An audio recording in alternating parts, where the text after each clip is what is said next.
Hello, everyone, and welcome to another Twitch stream here on the SBU Esports channel. My name is Kevin Broderick, joined to you with Dylan Walsh. And since it is a Tuesday, we are here for some more League of Legends action. Stony Brook League of Legends. You gotta love to see it. One of the better teams here in the esports program. They kind of stomp everyone that they play against. That's what you expect coming into every game. Little bit of a wrench thrown in the works here for Dylan for our preparation because rank reset just happened, so we don't exactly know what the ranks were of all the players that are going to be competing against Stony Brook. So we're kind of guessing and choosing of what we think is going to happen, but in reality, we're going in a little bit blind today. And that's exciting because so far Stony Brook's been completely undefeated. They've been, as mentioned before, stomping all of their games. Little mess here and there, but nothing that can't be cleaned up. A little sloppy play. We're gonna work on that this week, and I'm excited for what Stony Brook's gonna bring. New patch. Not much has changed, but Yone's been looking really strong recently. That could be a power pick. Aurora's could be a power pick if it's not banned. There's a lot of good AP bot laners that could be played. There's like Swain, the Hui, maybe Ziggs even, or Seraphine. Don't know if Ketong would really play any of those. He's more known for the aggressive champions, the Leonas, the Rakans, stuff like that. And I do like seeing him on Engage. It just gives him a little bit more of an ability to impact the game the way he sees fit. Yeah, and he's been looking great on the Poppies, the Leonas, just any playmaking champions that allows him to just leave lane level 3, level 4, run to your topside jungle, smack you into a wall. I mean, that's a classic. When was the last? Anytime you're jungling, that's something you have to think about. Is the enemy support going to be up my butt right now? Yeah. And obviously, World's going on right now. So all these players get to watch the highest level of League of Legends in existence currently. And with that, you mentioned the Yone.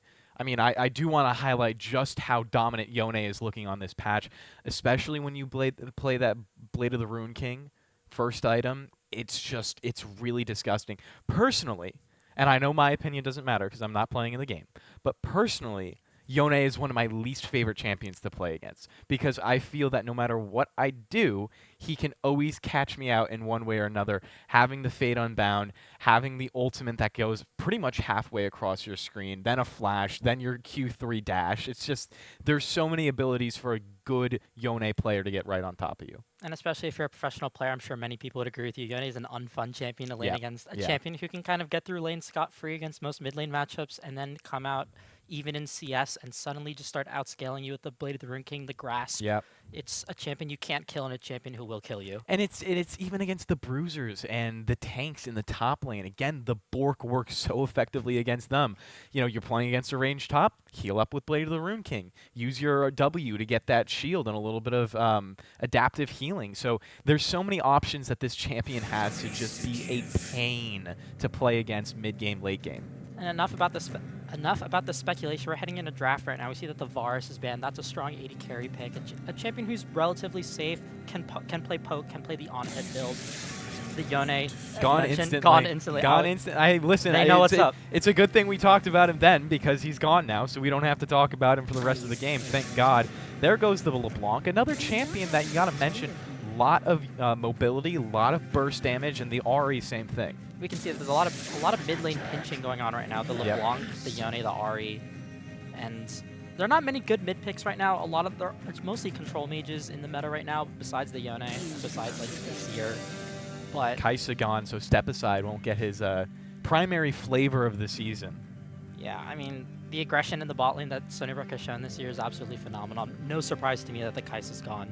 It has to be. It pretty much feels like it has to be. Obviously, Step Aside is not a one-trick pony by any stretch of the imagination. He'll have more picks that he can play, but the Kai'Sa has been his premier. Aeroliners, we've seen his Aatrox. We've seen what it can do. A couple of solo kills the last time we broadcasted it, so maybe he can come out there with a little bit more domination. But, Dylan, we mentioned that the split reset kind of throws off everyone's ranked, and these players, since they're more focused on the competitive side of collegiate, they don't play as much solo queue as me or you would, since we don't have scrims or practices or anything like that.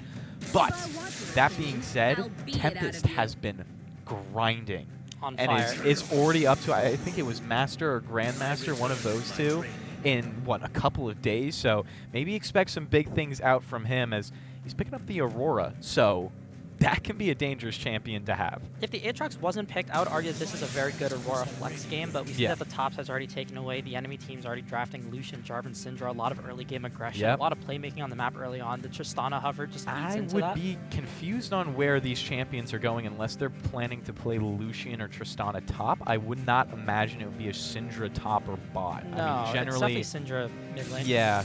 So it looks like it is going to be an 80 carry top into arrow liners. I would love to see Stony Brook get a little bit more engaged, and you get pick with Ashe, you get engaged with Nautilus into this very, very squishy composition.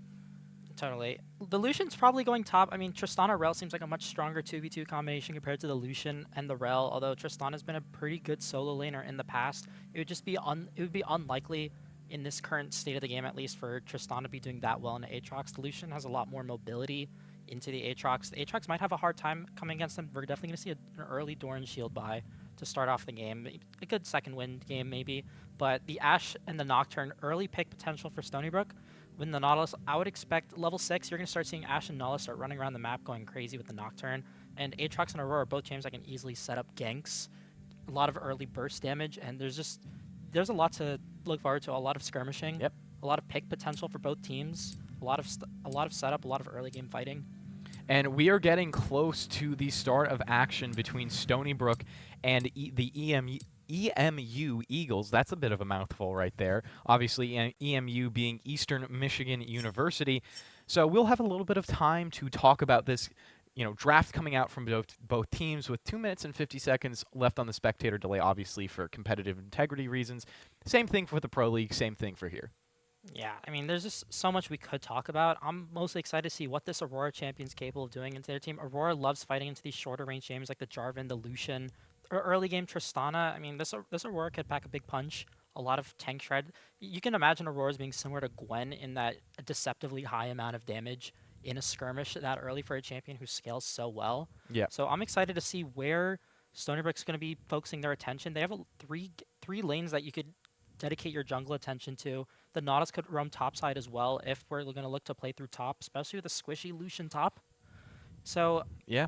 there's really there's so much flexibility on Stony Brook's side, at least if you want to play towards the top side or if you want to play towards the bot side. But Obviously, the Nocturne ultimate only exacerbating that because you can go from either jungle quadrant to a lane very, very quickly. And, there may not be as much setup in the top side for these Nocturne plays as there is in the bot side because obviously Ashe Arrow darkness into an Ashe Arrow is a terrifying combination, but even if you use the darkness after, Nautilus has guaranteed engage with his ultimate, and obviously his dredge line, you kind of feel like with Keithong that's going to hit. yeah. And there's so many good targets for this Nocturne ultimate too. The Lucian, the Syndra, one good spell shield from the Nocturne, and Syndra has no more disengage, and they're all in trouble basically. This Nocturne's not going to be going anywhere. A well-timed spell shield, and you're dead. Yeah, pretty much. I mean, there's not a lot you can really say about it. I mean, with the amount of damage in this game, Dylan, you can realistically say that about either side. There's not much either team is going to be living through.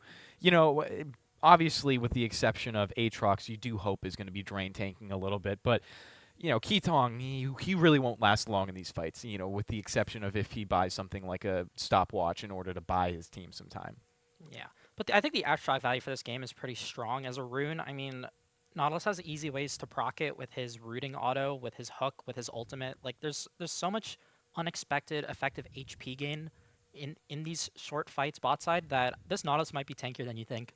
Yeah, it definitely is. And considering Nautilus doesn't need to live for a long time in these fights in order to, or I should see, he doesn't need a lot of time to survive in these fights to end up living at the end because the team fights should go fairly quickly.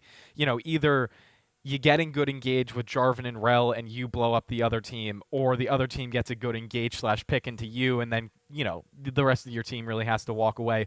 But enough of us yapping about the game. We get to see it now. Stony Brook versus EMU is live. Of course, we got the Seawolves on the left side, the Eagles on the right. And we're into action, Dylan. Second time this year. I'm excited. I'm just as excited as you are. The one thing I am interested in is the Syndra did take the first strike rune, which has been nerfed for the past few patches compared to like a Summoner's Aerie build. So that you'd hope that the Syndrome might be looking to proc it a lot in lane, get an early gold advantage, and use that to start accelerating his team with the Jarvan and the Rel, 3 champions who can walk around the map together and just set up whatever they want. Yep. We can see that they're looking for a bot side play, 5 people on the bot side brush. Stony Brook maybe a little wise to their plans. None of them are really...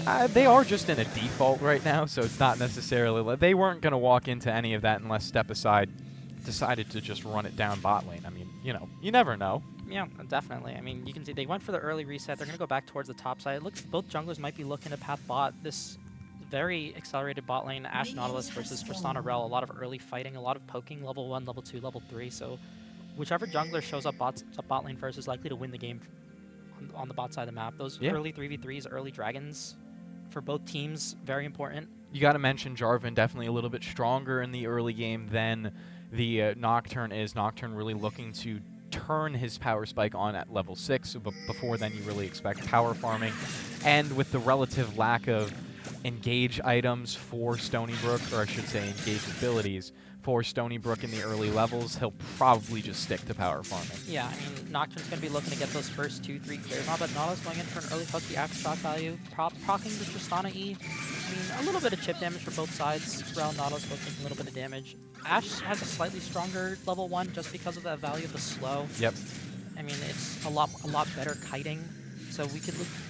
Even though Nocturne might not be the strongest champion early on, the Ashe and Nautilus have so much setup that it might not even matter. Nocturne has so much base damage once you start fighting in his ink, his smoke, whatever you want to call it.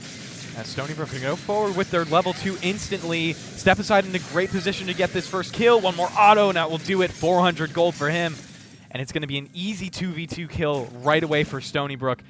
Just not respecting that level 2. No, definitely not. I mean, Tristana Rel you'd expect would have the early push because of Tristana's passive on her E, where every time she kills a minion, it does a little blow-up damage, but Stony Brook capitalizing on the level 2, the level disadvantage, just goes for an early play, and it pretty much went without mistake. No summoners had to be blown, the Ignite. Zero doing a good job pressuring on this top side. He's up in CS, but Aeroliners does have a little bit to collect below his turret, but Dylan, how much CS do you think this Lucian needs to be up on Aatrox in order to justify the pick?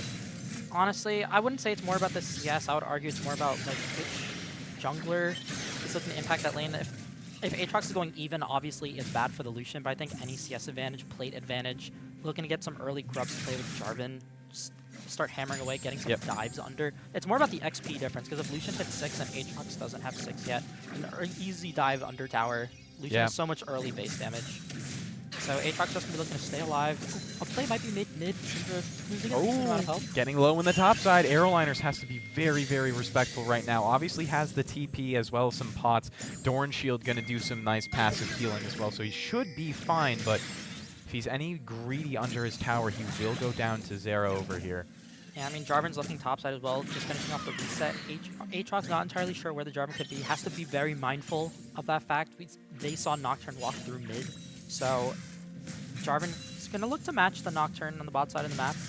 Aatrox might not have the greatest lane phase into the Lucian. Lucian's someone who can dodge out of the Q2, Q3, and just whittle away with the press the attack. We can see that right now. I mean, there's 15 CS advantage at 4 minutes. That's par for the course for the lane. Not something you want to see, but... Yeah, I mean, obviously, you know, Aeroliners blind picking Aatrox. Blue side is just kind of accepting his fate to the counter pick, so you can't really expect too much from it. But at the other side, he does that so his bot lane can get the matchup they want, and Step Aside already has a kill. So overall, you got to be happy with the game state right now if you are the Seawolves. Yeah, I mean, Nocturne's looking to cover the bot side play. Both junglers, as mentioned before, looking to play around this bot side. Both get their first clears, their first resets coming back. Nocturne up a few camps, but that'll change as Jarvan picks up the rest of his. And a lot of minions that the enemy bot has to collect on the tower. Now, if Waffle Pig does collect all of those minions, he will actually have a CS lead, but will be down in gold regardless because Step Aside is up that first 400 gold from the first blood. So I will say, Tristana does have a bit of a hard time collecting CS under tower. Her passive makes it a little difficult. That is true. It's one of those things where you either feel like you get everything off the passive explosion, or it makes you miss all of them. It never feels like there's an in-between right there. Oh yeah, you're either collecting 3 out of the 15, or you're getting all of them. But looking mid lane, small trades being done. I mean, all lanes looking relatively even. Aurora and early Null Magic Man will be very helpful into the Syndra. Step aside, going really aggressive. One more slam down, and he'll get it. That's a huge 1v1 for Aeroliners in the top lane. No, Lucian being a little greedy, not flashing out of the combo. Something that's definitely important, because if he flashes out of the combo, it's very likely that he gets another kill, which would be really important for Lucian. But now that the Lucian's behind, it might spell a little trouble. But looking mid lane, Syndra, Tempest, he's getting pushed. Lance does not have that level 6, though, so the burst really isn't there for him yet. And Tempest will just be respectful and reset below tower. We also see the same thing from Keetong, but Dylan, that was huge in the top lane. I mean, that completely turns around that matchup. Yeah, once Aatrox starts snowballing, once Lucian starts falling behind, we're going to start seeing a lot more solo killing happen, or dives being under the top tower, especially level 6. But Nautilus going in. Wall Boxer has to back out, and we'll pan up to the top side. Aeroliner's in another 1v1, but he's not going to win it this time. Lucian dashing in, point-blank range, and he'll pick up a response solo kill. So top lane equalized, but nonetheless, Aatrox getting towards his items, Aeroliner's getting towards his items first will help him out in this matchup. Yeah, Aatrox not saving a splash, which could be important for a second grub spawn play later on. Over the next 5 minutes, we can see Nocturne's already on them. They could be looking to make a dragon play bot side with this Jarvan. Though if Tristana can get the push, this could be a disaster in the bot side. But Jarvan backing off, saying, I don't want to risk anything. You did see Jolie Knee in the bot side trying to hover around the brush. Here comes the first ultimate, though. Flash follow onto Lance. It's going to be a kill coming out from Init, and now an Ash arrow all the way across. Or no, that was just a stun from Tempest. We'll get a kill in the bot lane as well, as it's just back and forth on the camera. Yeah, there's we'll go up 4-1. This could be an easy dragon for Stony Brook now. Now that the Syndra's dead with no teleport. I mean, we've seen before Syndra blowing her E2 earlier, Scatter of the Weak, Nocturne, easy spell shield, easy kill. Aeroliner's going in again. Huge trade coming out for him. Doesn't have the damage to finish the job off, though, so Zero will live to tell the tale. On the bot side, we did say Enid. Oh, flash forward from Aeroliners. That's how he was going to use it instead of blowing it before. But Lucian again lives that little exchange. Would be surprised if he's going to stay under tower right now. Aeroliners could look for another 1v1 kill, and there it is. Just too disrespectful staying under tower. Aeroliners up 2-1. Business as usual. I mean, in the top lane, once Aatrox starts getting some gold and some levels online, I mean, this Lucian's going to be having a hell of a bad time. Yeah. We can see that now, dying under his tower. Unable to play the game, unable to collect CS anymore. We're going to see the CS deficit in the top side this turn very shortly. And I want to keep track of the Nocturne ultimate timer in it. Almost has it back up. It's about halfway gone, but before then, Joey is in this bot side. Could look for a gank, but Nocturne's here as well. 3-on-3 on the map. Ash needs to get out of this CC right now. Gets locked inside the Cataclysm. Should fall eventually, but his team is bailing him out. A horrible flash in from Waffle Pig. Doesn't even get the kill and just dies instantly. Worst case scenario for them. Definitely. I mean, even though the Jarvan was there first, the play was a little too late. Tristana was already at half HP. The Nautilus getting an amazing engage. The Jarvan Cataclysm just seemed to spell his team's doom in the bot side. I mean, not what you want to see with this time of composition. Yeah, I mean, that I saw the vision from Waffle Pig. You know, you feel like you flash in, you get that last auto off on the Ash, and then you can rocket jump out and you make it a not so worst case scenario. You know, you go 2-1 for kills, but instead dies, burns the flash as well. See Tempest getting pressured in the mid lane, but he'll be respectful and flash his way out. So it stays 8-1 in kills. Stony Brook up 16.5k gold to 13.2. We can see Nocturne using his golden advantage, picking up that stride breaker. That could be really important in these dragon fights and these enemy jungle skirmishes. An AoE slow into Aurora or Aatrox combination on a flank. It could be, that's a lot to worry about, especially with a team comp that's this behind. We can see the Rel's already picked up 3 deaths in 10 minutes. I mean, so for supports, that may be business as usual, but it's not what you want to see with a Tristana. Tristana really wants a frontline that can last for a long period of time and someone who can set her up, but it seems every time they try making a play, the Nocturne's there. And Nocturne has ultimate up again, takes the dragon on the map. Great game coming out from Enid. We've seen a couple of struggles from him in the most recent games that we're playing, but I got to hold that thought as Aeroliner's getting chunked out really low right now. Having to pop the ultimate. Yeah, blows the world ender. Now looking to re-engage. Lands that Q1, but not the Q2, and can't follow up any further than that. So the world ender will end without him ending the life of Zero. Now we could pan over towards the mid lane. Tempest, no flash. You got to remember that. Does have the ultimate for a little bit of mobility.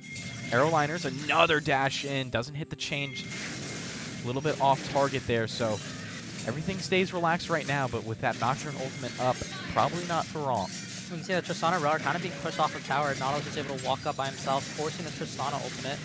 So Ketong needs to flash out as he took a huge chunk right there. Step aside, kind of throws that ultimate out for not a ton of a reason, but now here's the play in the mid lane. Enid already forward and gets a rampage onto Lance Romance. Aeroliners in the top lane does hit that chain. Will it pull him back? It does. One more auto to seal the job, and he'll get himself a third solo kill in the game. And just like that, Stony Brook managing to find kills in groups of 2. We saw that in the bot side, in the bot river, in the bot lane, and now we see it in the mid lane and the top lane. Just kills all over the map, which is looking great for Stony Brook. Up 10-1 in kills right now, up about 5,000 in gold. Just a little bit below that mark, but already at 11 minutes, that is a crazy big lead. Especially against a composition that wants to snowball. These champions don't scale too well. I mean, they obviously scale. You have 280 carries, but with the Jarvan and Rel, not the greatest source of frontline, especially with the Nocturne, the Nautilus, and the Ashe dive. Like, this Lucian and these Tristana might struggle later on against these beefier flanking gauges. Yeah. The Nocturne ultimates, the Nautilus ultimates. There's just a lot. It's kind of hard when Nocturne can tank all of your damage and then kill you after that. Obviously, the Stride Breaker is allowing him to do that, but the spell shield as well. I mean, if you're Syndra, you have to be so conscientious of when you're throwing out these abilities, especially when you're this far behind. It's not like he can throw a QE combo out there for the stun, as I gotta hold that thought again. Aeroliners, the aggression does not stop. Zero with a nice flash out, now throws down the culling, but Aeroliner's gonna face tank through all of that damage, looking for a 4th solo kill, and gets it as well. We come down to the bot lane where Step Aside is in a little bit of trouble. Ketong trying to support his 80 carry out of there, but the explosive charge will finish the job. Rel diving forward should die to the turret right here, but it should be a kill back onto Ketong anyways, and it is. Waffle Pig lives to tell the tale, and Stony Brook give up 2, but overall on the map, they're still winning. You can see they're picking up a play top side. With the bot side play, I was going to say that that execution on the dive might have been a little sloppy. Tristana taking 2 tower shots with Jarvan still at full HP, someone who should have been tanking the tower in the first place, but, you know, it doesn't really matter. Aatrox maybe bit off a little more than he can shoot. I don't know. Step aside. He has a lot of healing right now. This might be detrimental to Lucian as he just TP back in lane. Aeroliners with another one, and Zero has to be tilted off the face of the earth at this point. TPing back in and then dying under tower. He is levels below Aeroliners, who already has a fully completed item. Aeroliners, do you have another one in you? It's going to be big damage from the Syndra ult, and that will kill him. Big 600 gold. You can see Syndra's damage super powerful, just quickly able to shove in mid and then walk topside. I mean, looking to spend this gold on a Luden's companion, maybe get Lucidity boots, get some nice cooldown reduction. That shutdown's going to be pretty big. But they're going to be taking away this mid tower, Ashe Nautilus. Easy shoving in waves. I mean, Aurora takes the bot lane turret as well, so that's first turret gold for Stony Brook. Obviously standing gold for the Eagles, but I don't really know if they're going to be cracking it open anytime soon. Yeah, I mean, there's a 6,000 gold advantage this early game. 13 minutes, up only 1 dragon, but that gold difference on Nocturne especially. Yep. They don't have a lot of tools to deal with that Nocturne ultimate. I mean, the Rel can stun, the Jarvan can lock down a little bit, but if Nocturne gets 1 good spell shield off, there's going to be a lot of damage onto this solution, onto the Syndra. And again, you might be saying, oh, we have to deal with the Nocturne. Well, what happens when Aeroliners is also flying in your face Mach 5 and also just drain tanking everything that he's seeing in front of him? Because we saw the healing that was coming out in those fights against Lucian, who is, like I said, 2 levels down already. You said Lucian has to be up levels? Well, it's not looking too good right now. Yeah, it's really not. I'm trying to... It's a hard thing to do to find advantages for the Eagles right now. Is, again, look at Aeroliners right now. He's in between 2 players of the enemy team. He doesn't even know he is, and he also probably wouldn't care. Oh no, absolutely. Aatrox with an ultimate up could easily 2v1 that Jarvan goes in at the wrong time, but Ketong looking for a pick in the mid lane, step aside, stepping up, trying to throw down these arrows into the back of Waffle Pig, but he'll back up easily. And obviously, because of the disparity between Lucian and Aatrox at this point in the game, you have to switch up the lane assignments. Absolutely. I mean, Aatrox stuck matching Syndra, which is honestly pretty fine. Syndra doesn't really have a Aeroliners good way of going killing. forward, does have flash, and Aeroliners doesn't. So it will be a retreat, but might be an engage here. Aeroliners going in again, but this time he won't be able to pick up any big play, so he'll fall down one more time. But in the meantime, his teammates get a mid turret, so Stony Brook at least trading something on the map. Aatrox spotting the far side alteration. We saw the Jarvan in the play, thought he could 1v2, and then the Syndra ultimate coming through, doing a third of his health bar. I mean, there's not much you can really do about that. Yep. A little more respect maybe next time of the fact that Syndra does have an execute that does missing health damage. And also, Lance Romance does have that flash up, so it's really hard for Aeroliners to stick in on him unless there is an egregious, misplay. You can see Aurora hopping over the wall, just looking to deny enemy jungle camps. You can already see that there's a 60 CS lead in the jungle. That's like 15 camps. Yeah, Arrow in the mid lane, not going to hit drywall. Instead, it will go a little bit off to the left, and Step Aside will just wait for that ultimate to come back up and then throw it out again for another play. I don't know. I think that arrow just went through the production studio. I had to duck a little bit. Yeah. It was a little out of the way. I don't know if it was that far off. I mean, it was off, but Well, it went off the map. it did go off the map. It's probably still flying somewhere. Flying off into the abyss. We see that the Aurora pick up the Merc Treads, the Malignants, just it's a nice little pick with the Nocturne setup. There's so much burst damage on this team this early on. You can see that Rel can't really contest the jungle right now. There's looks to be a big play potentially in the top jungle, missing the hook. Yeah, missing that dredge line right there, but Aeroliners is going to try to engage himself. Is going to get engaged on by the Cataclysm, but he does not mind about that at all. Stony Brook looking for a second kill as they are leaving Drywall Boxer out to dry. Will flash over the wall, then using the Blast Cone, so he finds some safety. Tempest tried to chase him with the ultimate, just losing that cooldown ultimately. But they're going to throw out the Rift Kill in the mid lane, try to get that. So overall for Stony Brook, 1 kill. They're going to take it every day of the week. Oh, landing the hook again. Still going forward. Tristana forced to jump out, pulling the Lucian ultimate out. We're going to see the mid tower is going to collapse, maybe a second tower, but it looks like everyone's backing off. You can see that there's already almost a 10,000 gold advantage this early on. That was Flash and Cleanse used from Waffle Pig as well. Yeah. I mean, like, that. You're diving tier 2 turrets at 18 minutes in, and the other team has to be respectful of you doing that. I mean, that really just encapsulates the game state right now. Yeah, I mean, it's hard for this Jarvan to find any real plays on the map. I feel like they're always playing on the defense, which is not really what you want to be doing with these playmaking champions. They're just kind of fighting for their lives, just trying to protect their jungle. And the Nocturne and the Ashe just setting up plays all around the map. Aatrox going in right now. Scatter the Weak pushing Aatrox away. Oh, that was close. That was very close. I think Lance Romance might have had the same reaction to us right there, because if that hits, he is more than dead.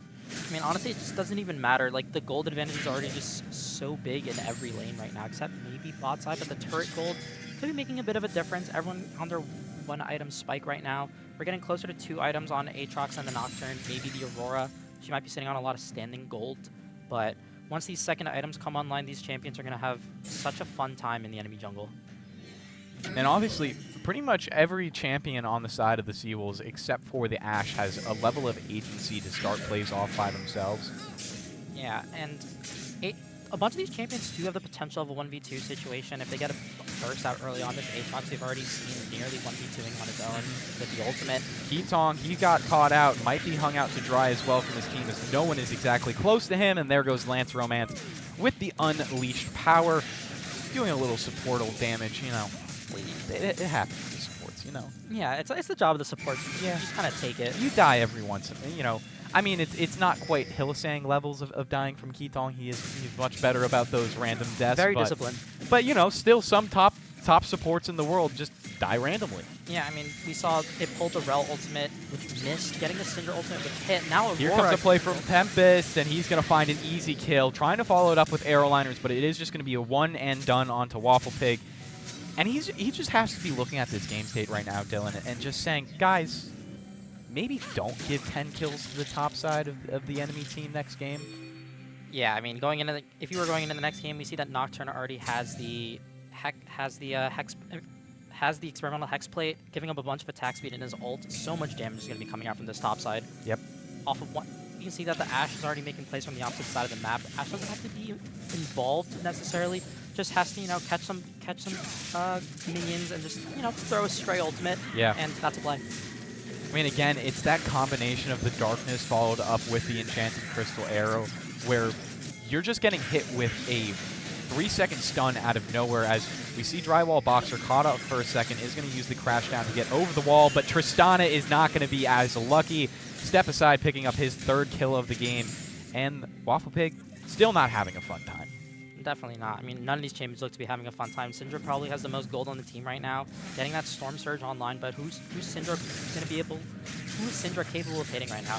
Pretty much no one. No, in the darkness, or if Syndra steps up, even to throw out Scatter the Weak, getting hit by Nautilus Hook, Nocturne Ultimate, which was just used. Dylan, we have the classic 20-minute Baron play for the Seawolves. They do it so frequently just because of the leads that they're able to build in the early game. And here comes the fight. Lance Romance in such a bad position. He'll fall to a gray screen. It's going to be a flashed out from Jolie Nee as well, and he's not going to be able to re-engage for any kind of steal. So Michigan just kind of ceding the Baron right now. Nothing they can do about it, as J4 is not going to be allowed anywhere near this pit in time for the Baron steal, and he'll die as well. So Stony Brook, a Baron and 2 kills at less than 21 minutes into the game. Yeah, if you're Eastern Michigan, you're thinking, okay, what are we gonna do next game? I mean, there's not much. It's hard to find plays on the map when it feels like you're just getting stat checked by everyone on the enemy team. It's, even with a numbers advantage, we see that Stony Brook just has so much raw damage with these items that I don't know. I mean, even Stony Brook putting themselves in a bad position, taking Baron damage, hemmed inside of the pit. They're still the ones walking forward and, like you said, stat checking the other team because they know. They're smart enough to know the position they're in, the kind of power position they're in, to just stretch the lead and go forward. Yeah, they have 3 pushing lanes right now. I mean, there's not much to do on the map for EMU. Just catch these bot side waves, narrowly dodging the hook. And the Enchanted Crystal Arrow as well, so some nice moves from Lance Romance, dodging some important abilities. So he'll keep his life for now, but we also see Aeroliners pushing in the top lane, so it's a 4-1 split coming out from Stony Brook, and Airliner's going to be having a fun time, but we're going to see a Tier 2 dive right away in it all the way into the back line. He'll kill Syndra, and now the play is going to be onto Drywall Boxer as well. Step aside, just completely under tower, free-firing onto the support, and ultimately be a 3-for-1 as Keetong is the sacrificial lamb. Yeah, I mean, shoving in this bot wave, they're going to catch the Mountain Dragon as an exit objective after probably taking the bot side inhibitor. Aatrox pushing in Lucian right now on the top side. Not much that Lucian can do, down 3 levels and an item. Even with the Merc Treads, like, Lucian's not going to be doing a single ounce of damage to this Aatrox. Yeah. These last few players from the Seawolves will be respective of Waffle Pig and the damage he can lay down, already at half HP. So, you know, potential Dragon coming out for EMU if they go forward quickly, but realistically, I don't know if they'd be able to take it in time, but you gotta feel they have to try something. Aatrox potentially caught out. Aeroliners, he's overextended a few times this game already, but there's not a lot of damage on the enemy team. It's just the support in jungle. Here comes Tristana, but that's huge damage right out.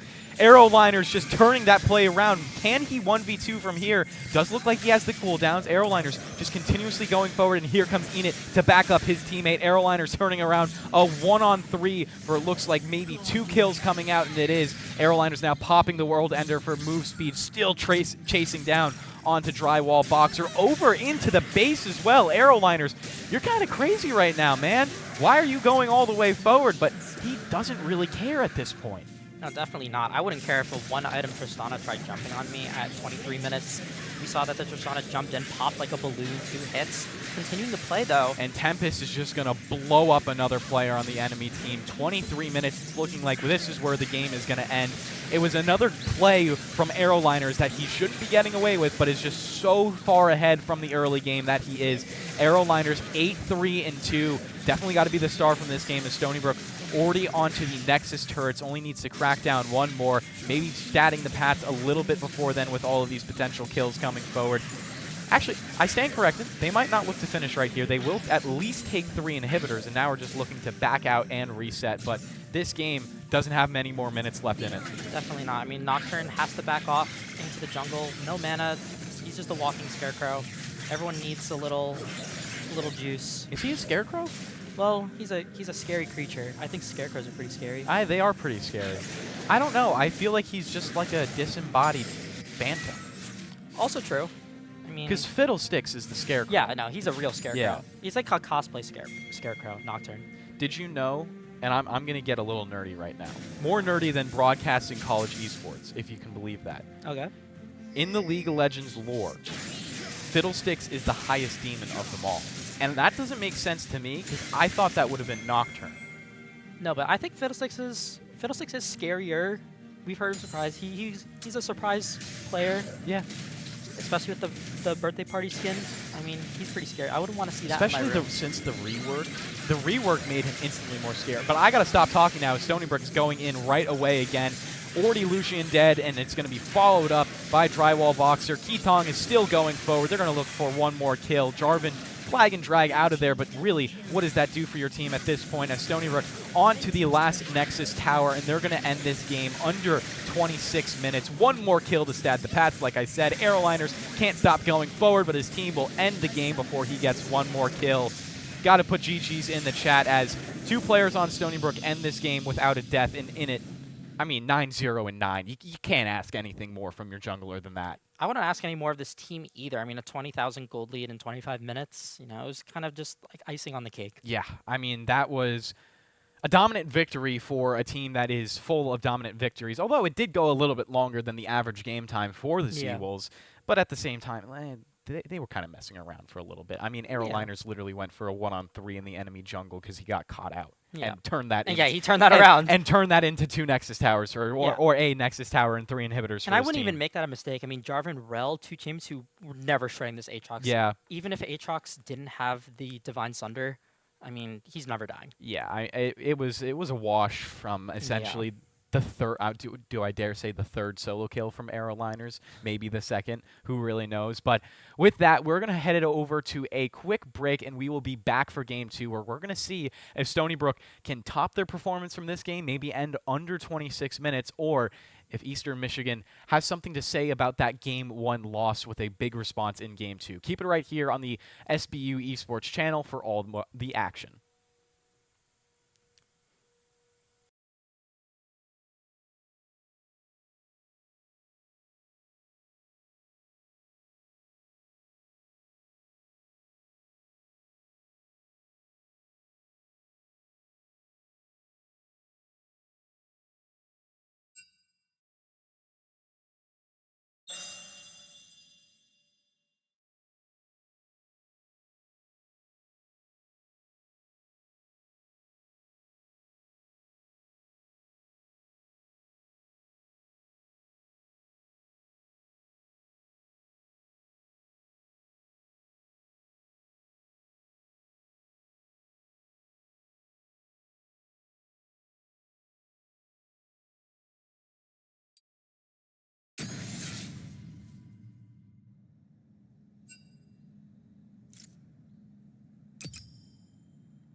Keaton, you're benched. 4-on-5. All right, I don't think Stony Brook's that good to win 4v5. I think That they bot can. cap will be pretty large.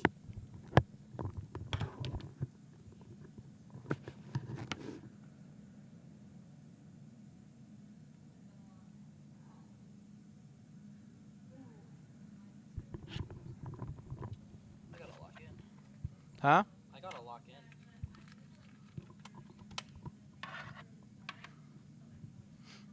I don't know what Kevin's obsession with Audio-Techa is. Maybe he got a good deal on all of it. What do you mean? Because, like, he got the audio... I mean, I like these headsets. These are good headsets. But he, like, also got, like, the Audio-Techa, just regular production headphones as well. Oh, you mean like the company? Yeah, yeah, yeah. I didn't realize. I think it's not like audio tech in general. No, I no, no, guess no, you no. need that. Like, it might be just what he was familiar with. At Yeah. Scene Hall. Well, because, like, Audio-Techa, like, these headsets have really changed their appearance with, like, broadcasting people. Because before these ones, they were kind of seen as, like, the really cheap alternative if you didn't want to spend a lot of money. And Sennheiser was really, like, the industry standard. Oh, I didn't know that. I thought it was just like someone's. I don't know. It was just how it was originally when I was used to using it. So I was just like, Yeah. oh, I see. Okay. I was just used to having the mic like closer on my left side of my mouth, like visually. So I was just like, I can change it back. I mean, it's not a. I can. No, I wasn't. I thought it was just like someone did that like by or not like by accident, but just like someone else, and I was like, why? Why not my way?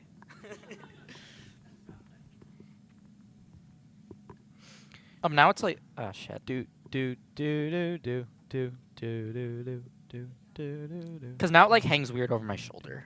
I'm sure I can like fix it Bro, how'd you get so much louder? because the mic got closer. Oh, okay. I can like move it back.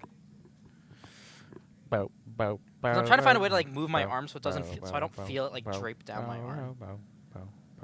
How do you have your wire?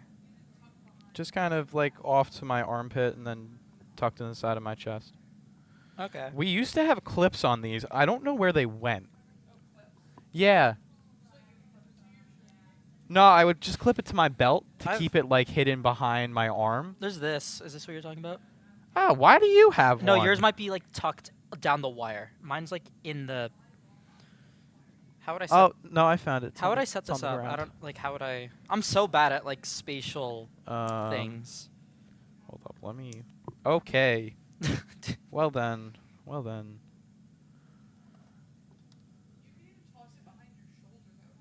That's what I thought, but then it like. Yeah, that's fine. The first time I did it, it like draped down my back, and I was like.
rather be home anyway. We are back for Game 2 of this 3-game series between Stony Brook and Eastern Michigan University. Obviously, like I said before, it is a Tuesday, so that means League of Legends is on the docket. Stony Brook took a dominant 26-minute win in Game 1, and me and Dylan are back for Game 2. Dylan, you think it's going to be as dominant this time, or is it going to be a little bit more tame? I think it depends on what they're drafting. I mean, looking at the draft, we see that EMU first picks the Ornn, which definitely a more stable, consistent pick, matching up into the Gwen and Jarvan. A bad matchup topside, but it is what it is. They're gonna look for more. EMU's looking for more scaling Nocturne, Orianna. So I'm excited to see what they're picking. Looks to be more, I'll say, competitively viable composition. A comp that can be stable early game. You can fall behind and still be relevant. Yeah, I mean, obviously that is a pattern that a lot of teams generally go for when they feel there is a skill gap in the matchup. But Stony Brook, on the other hand, going for very skillful champions. Obviously, the Gwen in any team fight can dominate anything and really just turn around a fight. The Akali is known for just skillful plays and stuff like that, and solo kills. So, realistically, I think Echo, or no, not Echo. Why am I forgetting his name, Dylan? Which one? Mid laner. Oh, Tempest. Tempest. There yeah. I go. Tempest, we talked about him grinding. We talked about him getting really high in solo queue, so he might be playing something flashy like the Akali in those ranked games. And obviously, with a high damage combination coming out and with a lot of AP, complementing it with the Jhin, I think, is perfect. Yeah, I mean, the Akali and Gwen both winning matchups in their lanes, respectively, into the Ornn and Orianna. So we're going to be looking to see a lot of early game, a lot of pushing in both lanes. Akali can survive Orianna's poke pretty well. Not necessarily Orianna's greatest matchup. Gwen, obviously, a master tank shredder. Jhin, Nautilus, and an Ashe Braum. The bot side for EMU seems to be a lot more stable. Very good defensively into the Jhin and the Nautilus. Braum capable of using his big shield to block a lot of the engage that the bot lane would set up. And with the Jarvan, there's a lot more appeal on EMU, which could make this a closer game, I would hope. I'm here to see some quality content. What about you?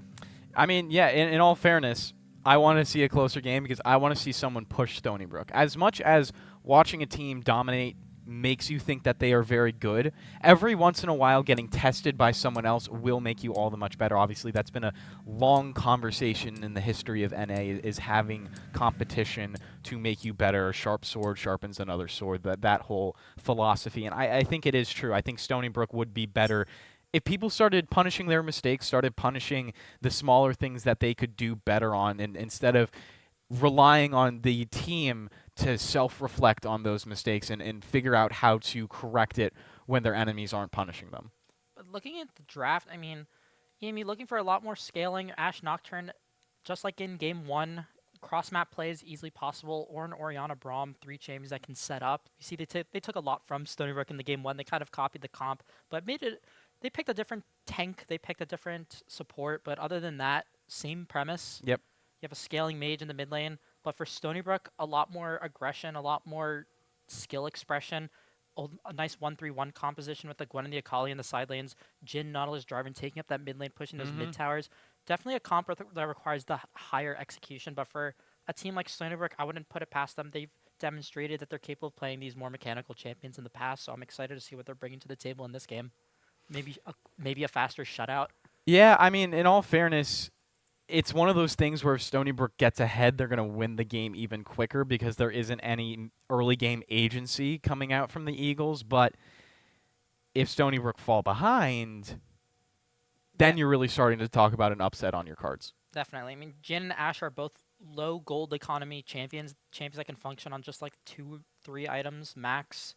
Jhin and Ashe, both great setup champions. Jhin has his traps, his ultimate, curtain calls, setting up a lot of slows, a lot of damage early on, even just on that one item. Ashe is the same way with her ultimate, her hawk shot, just providing so much value even when behind. So I expect to see maybe a lot of topside play coming out for this Jarvan. Getting Gwen ahead super early would be nice.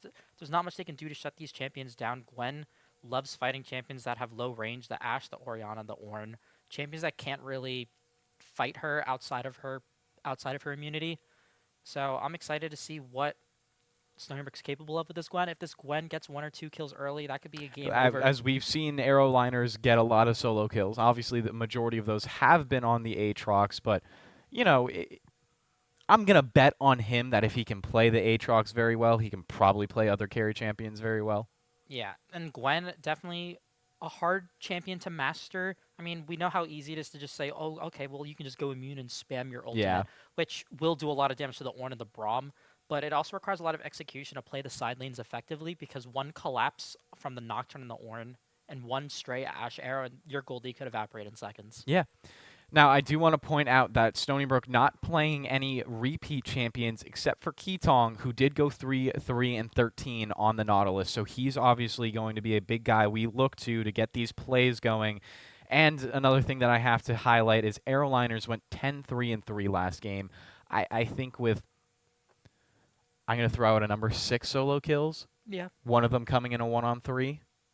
So, you know, obviously that's kind of a big performance to try to follow up on, but we'll see if he has it in him. And I do really love the flexibility of Step Aside to be able to play characters like the Jhin while his solo laners are playing champions that can carry games by themselves. It's obviously, this does definitely feel a little bit like a Damwon Gaming classic, where you have two very aggressive solo laners with a jungler that is able to impact the game, and then your bot lane's kind of just there to exist and, you know, come along for the ride.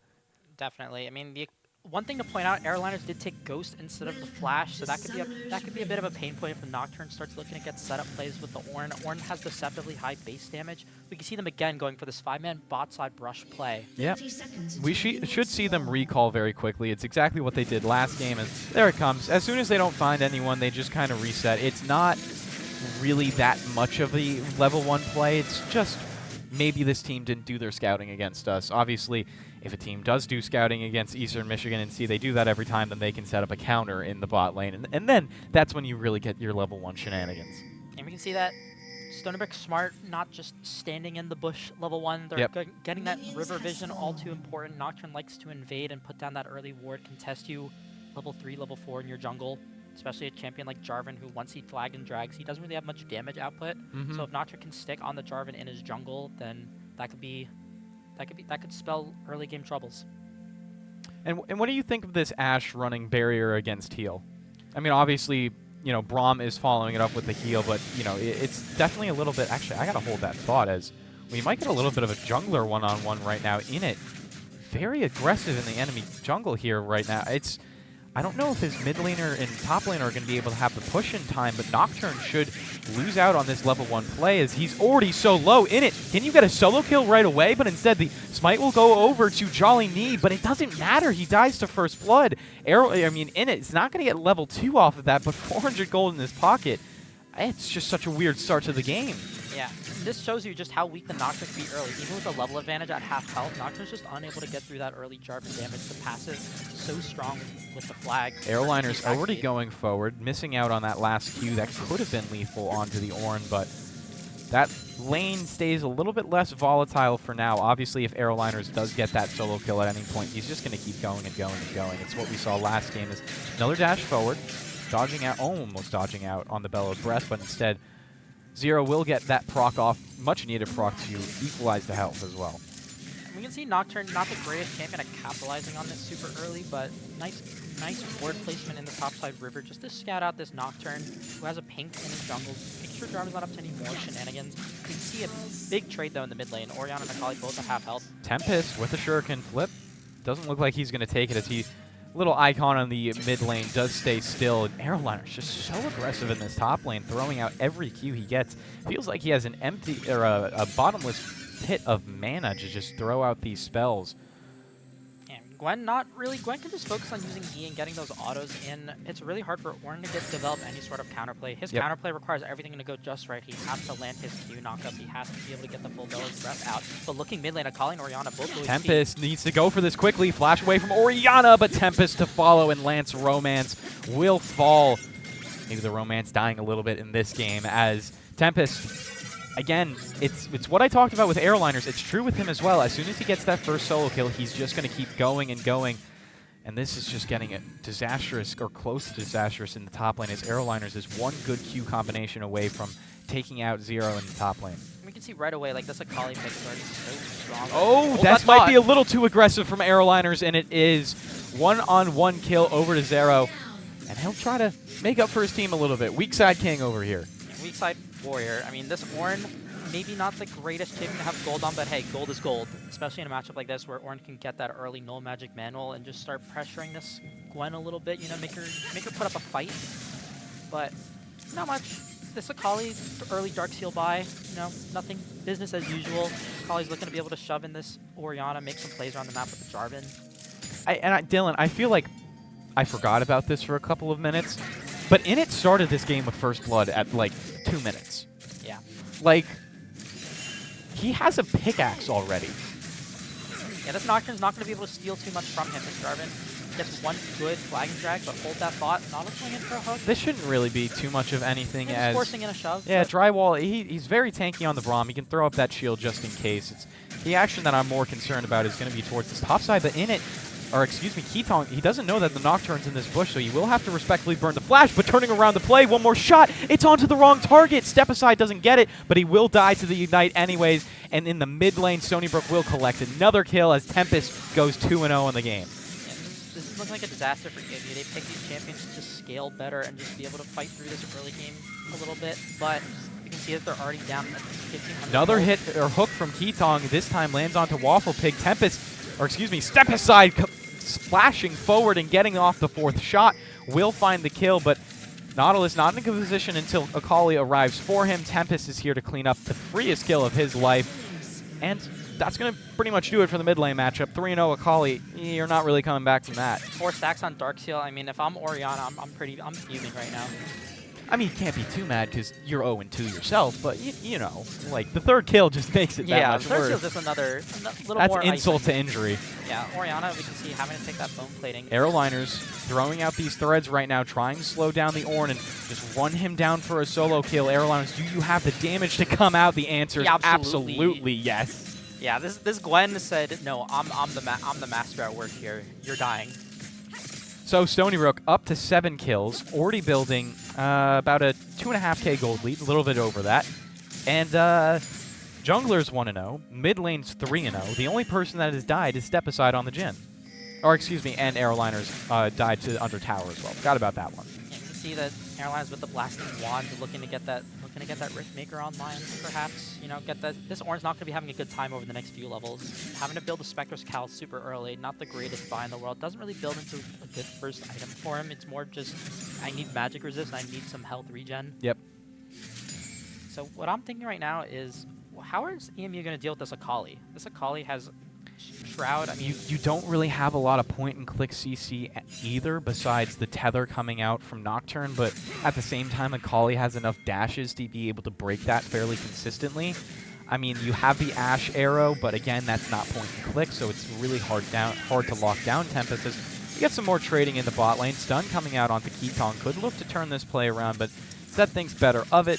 Just walks back as this wave will crash into him and Step Aside. Again, they're playing the weakest lane in this game, so they don't have to be overly aggressive. Coming out even for them is more than enough. Definitely. Jhin has great setup for the Jarvan and the Akali.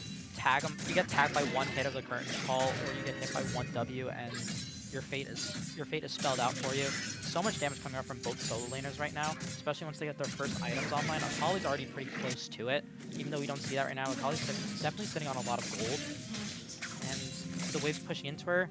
I'd be worried if I was Orianna right now. Tempest probably won't look for a dive right now, considering Lance does have that ultimate up, some shielding, and the flash, or almost flash back off cooldown. So instead, should be a reset, but here goes Tempest, going right through that shockwave. Second proc of the ultimate will be enough, and Akali is now 4-0 and officially fed.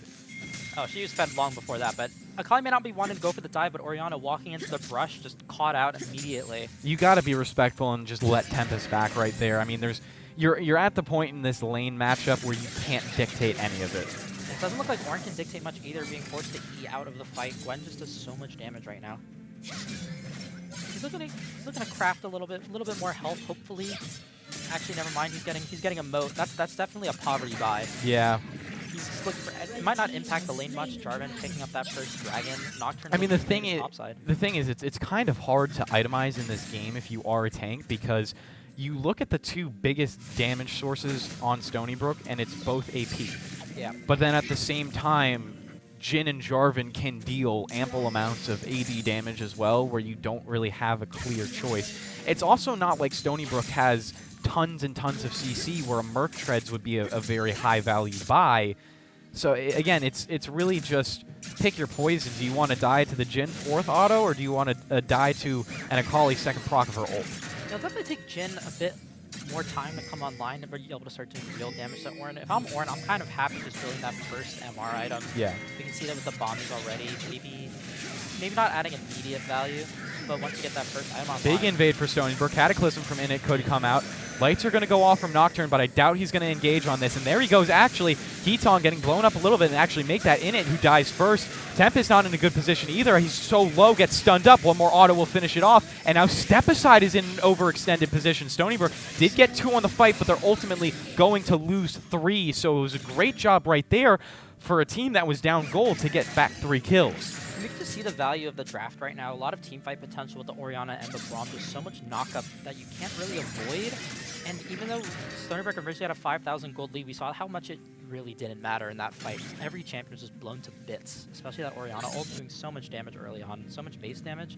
Coming back with the Ludens, it may not be even with Akali, but when objective fights come around, EMU definitely has an advantage. Stony Brook has to be on their A game to play these side lanes correctly to try to pull this team fight composition apart. Yeah, I mean, Tempest, I feel like he's going to learn from that fight that he can't simply position anywhere he wants. There are certain areas where he's going to have to learn to go in and out and weave around these fights. As, again, any Akali pretty much can, but you do hit the points with Akali at some solo queue games when you can simply just go in and blow up anyone in front of you, but Tempest not quite there yet.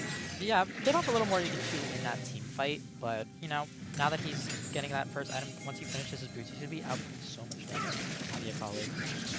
Keaton looking for a hook, but it's just a wall thrown up from drywall, and nothing is going to happen because of it. It's the power of the Braum. And you got to mention that this Ashe-Braum combination, the slows, are just brutal. Yeah, and not even just the slows, but the stuns, forcing the Jin to take cleanses when the only thing you're really cleansing is a straight Ashe arrow, or if you happen to get tagged by the Braum Q. Yeah. So not something you want to have to take, but this bot lane just requires that. It really does. I mean, Ashe alone can force that out from you. Yeah. If you get hit by one ability from either of them, you're so slow.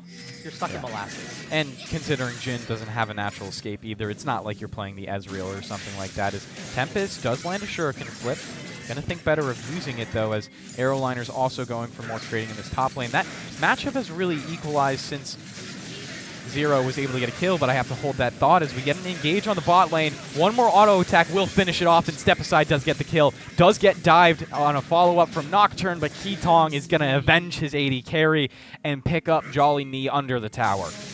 And mid lane play coming out as well. Flag and drag forward with a Cataclysm. Step Aside, or excuse me, Tempest will go under tower with his jungler to collect that kill, and he's back to winning ways. It's 5-1-2.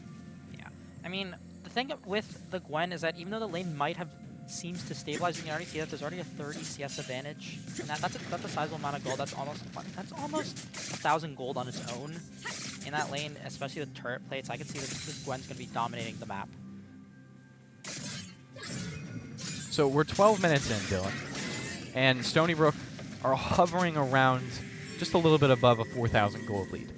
Not as dominant as they were last game, but still with the agency and the champions to set it up. And I gotta mention, Keaton, I feel like he starts off every game with like 3 kills and no deaths. Yeah, that's not what you'd expect from your support, but that just shows how strong Stony Brook is, that the bot lane's up 4 kills actually. They have 6 on their side, Ashe has 2. We can see the Bork that she has. So there's a bit of a gold difference, but it's mostly on the support, which has it may mean that there's a tankier Nautilus. We can see with the Locket compared to just the tabbies on the Braum. And another hook forward from Keaton, but Braum obviously isn't the target they want, but little does the Eagles know that Init is standing around in the bush. Actually, they do know because there was a ward. Yeah. We can see Braum and Ashe kind of stuck on her tower. Stony Brook kind of can have their way in the bot side jungle. Nocturne has to respect that, but maybe being a little greedy looking for these Krugs, but if no plays being made, then he gets out scot-free. going for the wraparound on the bot lane. This is going to be disastrous for Waffle Pig, as he's not going to be having a good day as the depth charge goes on to him. Follow-up CC from Jin will miss, but it's in there anyways. Could throw out this Cataclysm, but it's off cooldown by just a little bit. Can they get onto Waffle Pig? The answer is no. He's going to heal up from the kills as well, and it's 2 right over. Tempest, can you clean up this fight? He's in a bad position right now. He's going to have to do a lot of sidestepping in order to get out. Could go for the Ash right away with the ultimate second proc. Does go for it. Lance sure can flip, but onto Braum. Will take him out, but not the Ash. And Step Aside is just watching from range as all of his teammates die, only killing a Braum in return. Silver lining is that Aeroliners is in the top lane getting solo gold on a tower. See that first tower going down, being able to picking up that Gromp actually before shoving in the wave to the second tower. Maybe can make a return play on the Ricardo, but Jarvan seems to be pathing bot. A little too late for the Dragon. Just going to clear his camps and path top side. We might see a Herald play in the next 2-3 minutes once Jarvan clears all of his camps. If Nocturne stays too long, this could spell trouble. Jarvan still has the Cataclysm, well, at least has the Cataclysm now because he didn't use it in the prior fight. Jolly Knee shouldn't be getting out of this one alive as the last bouncing grenade from Step Aside comes out. And it's a follow-up play, and Tempest nodes the mid lane, gets pulled back in with the Shockwave. As we pan up a little bit, I don't know what happened to Lance Romance. He will be fine. Tempest gets a lot lower in that play. We can see just the value of the team compositions. Stony Brook being able to make a lot of these 2-on-2, 1-on-1 plays, but the moment it comes down to 4-on-4 fighting, even though EMU is down 5k gold, they're able to just make plays everywhere and pick up a 3-for-1. Yeah, I mean, the thing is they haven't fared well when they've gone for these bigger skirmishes where everyone really does get set in their positions. Waffle Pig, he did get very low, but ultimately he survived that entire fight. So Stony Brook, without Aeroliners there or Tempest on the dive, you can really see how much of a difference it makes. Obviously, Jarvan with just one item shouldn't really carry a fight by himself with the CC that the Eagles have. Orianna just looking to clear some vision. Definitely, Stony Brook has to start making these side lane plays, but Nautilus being able to buffer a hook to get out of the Enchanted Crystal Arrow. Flash forced out from Tempest. Right in the middle of all this action, does have the second part of his ult coming up. Could look to blow up Waffle Pig, and there he goes. Nocturne coming in to try to trade this kill back onto Tempest, and Jolly Knee will slay him. And that's all we get on the bot side, so it's a 1-for-1 in the end. Carry for carry, 80 carry for mid laner. And Stony Brook just going to continue to farm on the rest of the map. Step Aside should get this tower in the mid lane as no one's around him and it's already so low. Eastern Michigan playing this very well by sticking together groups of 3 or 4, just shutting down any Stony Brook's champions. But looking topside, it's not a little bit of a different story. This Gwen kind of has her way shoving in the wave. Ornn can't really do much on his own. Gwen could be caught out, tagged by the Braum Q. Missing the dash over the wall as well. Doesn't have the W to dodge this Ornn ult, so it's just going to be a death from Aeroliners. He's going to be kicking himself at that one. Hey, but at least the 550 gold shutdown doesn't go over to the Ornn. It does go over to Drywall, so not exactly where you want the gold. I mean, either champion, they're just going to get tankier with gold. I wouldn't say that the gold is better on Ornn than Braum, but giving Ornn that kill experience is so valuable for his passive.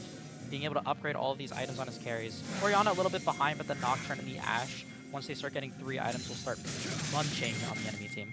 And Jolly Knee, despite dying right away in this game, he's put up a pretty good one. 5 kills, 3 assists, as I got to hold that again, as Lance Romance is getting stepped on by Stony Brook right now. Tempest is going to kill him with the second part of the ultimate.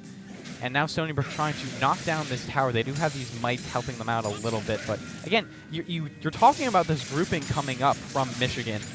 It's really effective because they may lose 1 kill, but they don't lose the tower there. They have more people to clear these waves, but I guess a redive is possible for Stony Brook. They are aggressive enough to go for something like that. Yeah, with so many grubs that they have, we can see from the 2 mites that they definitely have 6 grubs. There's so much tower damage. Kali looking to reset. And not much is really happening right now. No objectives really on the map, so we're going to expect Stony Brook to try to keep pushing these side lanes, collect gold, get ready for the next objective on the map.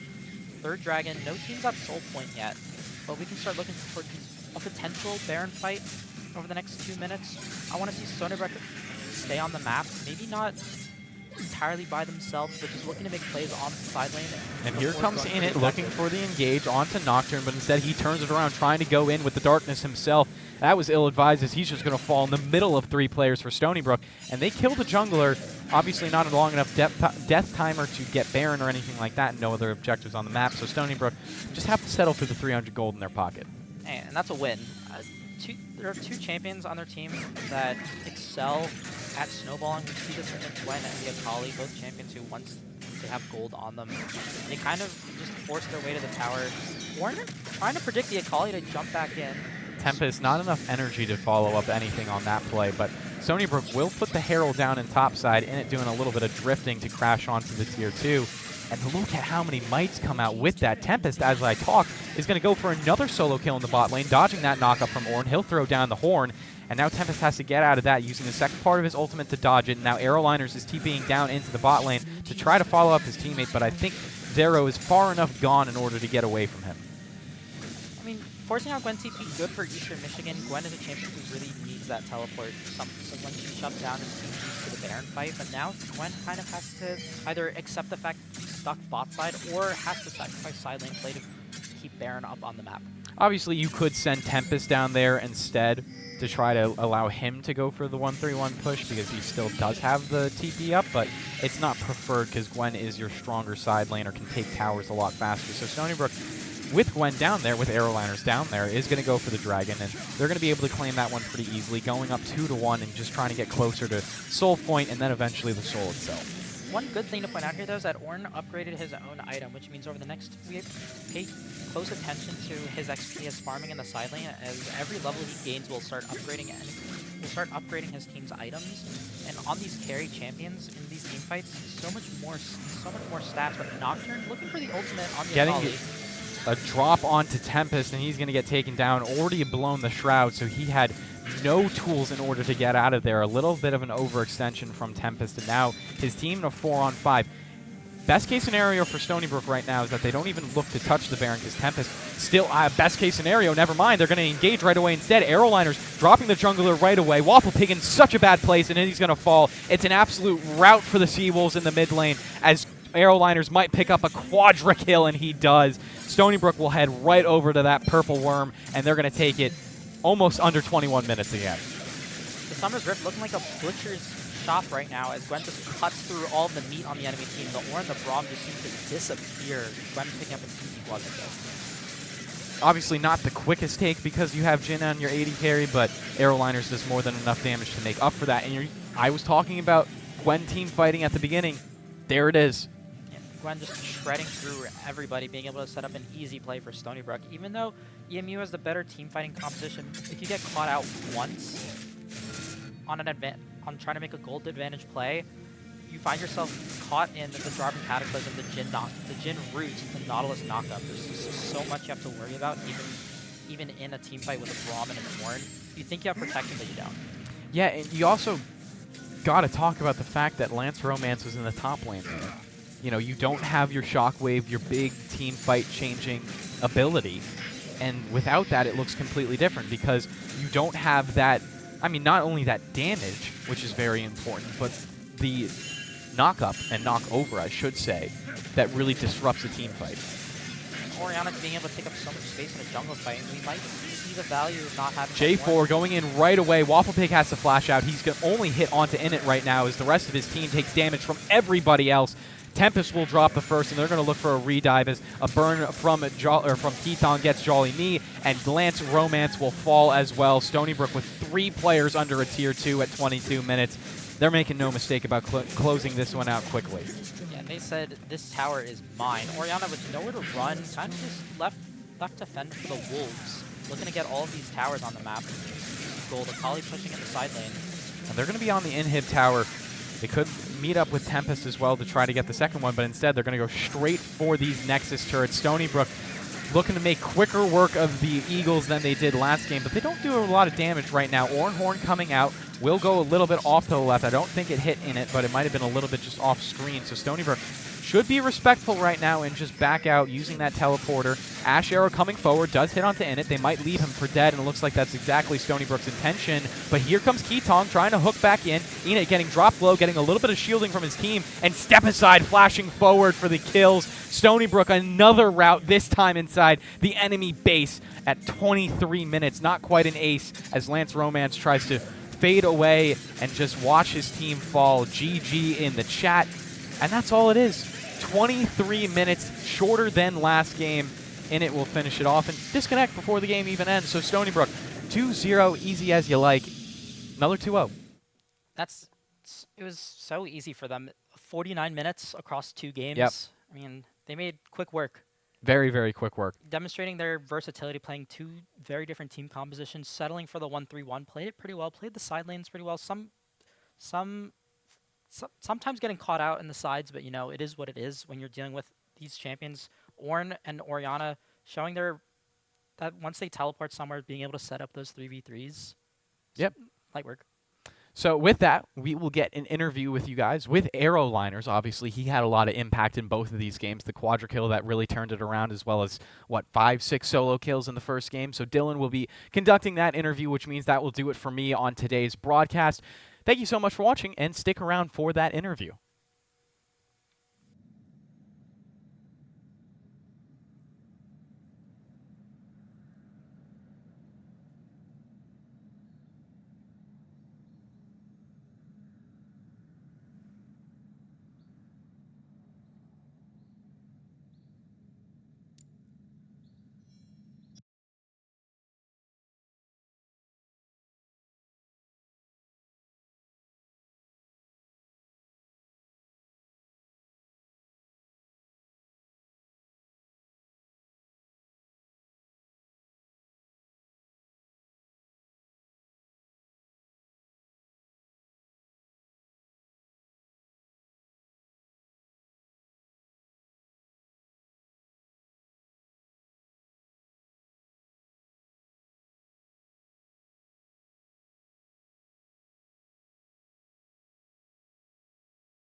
Okay. Oh, it's fine like this, or like where he is, or does it?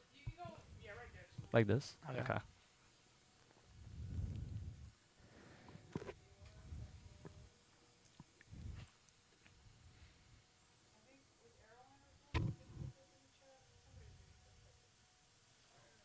Yeah. Well, what was going on in the chat? We're gonna find out. Okay.